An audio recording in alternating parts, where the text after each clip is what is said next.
नमस्कार, मैं हूं राहुल शर्मा। आप देख रहे हैं SP9 न्यूज। स्वागत है आप सभी का आज की बड़ी खबर में। और बड़ी खबर की शुरुआत क्या प्रीति अडानी, जी हां, प्रीति अडानी, ये बड़ा नाम है। गौतम अडानी की पत्नी है प्रीति अडानी। क्या प्रीति अडानी की अब जांच शुरू होने वाली है?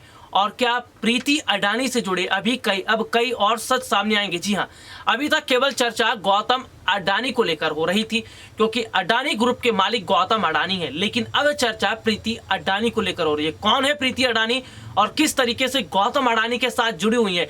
ध्यान से सुनिएगा। प्रीति अडानी जो गौतम अडानी की पत्नी है। प्रीति अडानी एक वक्त में डेंटिस्ट थी, डॉक्टरी की पढ़ाई उन्होंने की हुई है। लेकिन बाद में उन्होंने डॉक्टरी छोड़कर जो अडानी का फाउंडेशन है उसमें बड़ी हिस्सेदारी दी। जी हाँ, गौतम अडानी ने अडानी फाउंडेशन में प्रीति अडानी को एक बड़ी हिस्सेदारी दी। माना जा रहा है जो फाउंडेशन था गौतम अडानी का, वो ही चंद वक्त के अंदर यहां से यहां तक पहुंच गए। जी हाँ, मुनाफे के मामले में क्या करता है गौतम अडानी का फाउंडेशन, इसको भी समझिए। गौतम अडानी का फाउंडेशन जिसमें गरीब बच्चों को स्कूली शिक्षा दी जाती है, इसके साथ बुजुर्गों की मदद की जाती है, गरीबों की मदद की जाती है, और तमाम तरीके से जो देश में जो मजलूम या परेशान है, या जिस तरीके से पर्यावरण को लेकर तमाम तरह से काम अडानी का जो संस्था है वो करती है। और इसकी चेयरमैन है प्रीति अडानी। और माना यह जा रहा है कि प्रीति अडानी ने कम वक्त में अडानी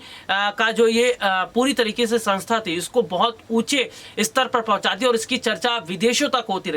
तो माना जा रहा है कि कम वक्त में प्रीति अडानी ने अचानक ऐसे एक ऐसी संस्था को जहां केवल 10 से 12 लोग काम कर रहे थे, उस संस्था को कैसे यहां से वहां तक पहुंचा दिया, इसमें एक बहुत बड़ा सवाल दिखता नजर आ रहा है। माना यह जा रहा है कि मौजूदा समय के अंदर वाकई एक बहुत बड़ी इसमें जो है बात निकलकर सामने आई कि अभी तक प्रीति अडानी छुपी हुई थी, लेकिन गौतम अडानी बहुत ज्यादा नाराज होते नजर आ रहे। जी हाँ, गौतम अडानी का कहना है कि उनके खिलाफ एक बड़ी साजिश रची गई है और उनको जानबूझकर, यानी अडानी ग्रुप को जानबूझकर बर्बाद करने की कोशिश की गई। हिंडनबर्ग की रिपोर्ट सामने आने के बाद गौतम अडानी का साम्राज्य हफ्ते भर में हिल गया। लेकिन ऐसे में माना जा रहा है कि प्रीति अडानी को लेकर भी जिस तरीके से अब तमाम तरीके की खबरें सामने आने लगी हैं, जिस पर गौतम अडानी का यह कहना है कि उनके परिवार का इससे कोई लेना देना नहीं है, लेकिन क्या उनके बेटों की संपत्तियों की जांच होगी? उनके बेटे जो कारोबार कर रहे थे, उनके 2 बेटे हैं गौतम अडानी के, उन दोनों बेटों के पास में, एक के पास बंदरगाह था और एक के पास में सीमेंट का पूरा कारोबार था। तो क्या आप दोनों की जांच होगी? और जांच के घेरे में पूरा अडानी परिवार आता नजर आ रहा है। हालांकि गौतम अडानी इस वक्त जरूरत से ज्यादा परेशान है।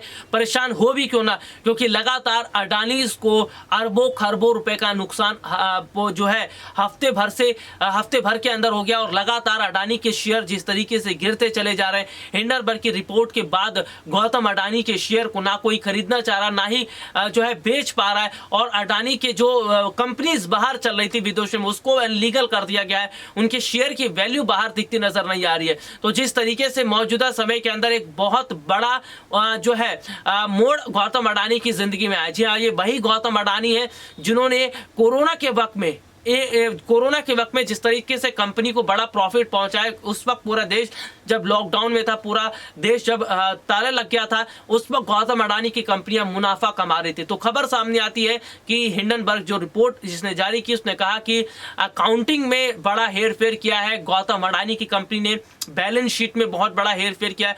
और तो और ये तक कहा जा रहा है कि जो मौजूदा समय के हालात है, जो मौजूदा समय की स्थिति है, वो ये जाहिर तौर पर बता रही है कि अडानी ग्रुप को बचाने के लिए गौतम अडानी अब एड़ी चोटी का जोर तो लगा रहे, लेकिन अडानी परिवार अब पूरी तरीके से निशाने पर आ गया। और जिस तरीके से अडानी ग्रुप की जो संस्था है जिसको चला रही थी प्रीति अडानी, उसकी भी अब तमाम तरीके की जांच की बात कही जा रही है। और अब अगर बाकायदा तमाम चीजों का सच निकलकर सामने आता है तो क्या माना जाए कि प्रीति अडानी का भी लिंक मोदी सरकार के साथ बड़े स्तर पर जुड़ा हुआ है। आज के लिए इतना ही, आपसे फिर दोबारा मुलाकात होगी, तब तक ले जा दीजिए, नमस्कार।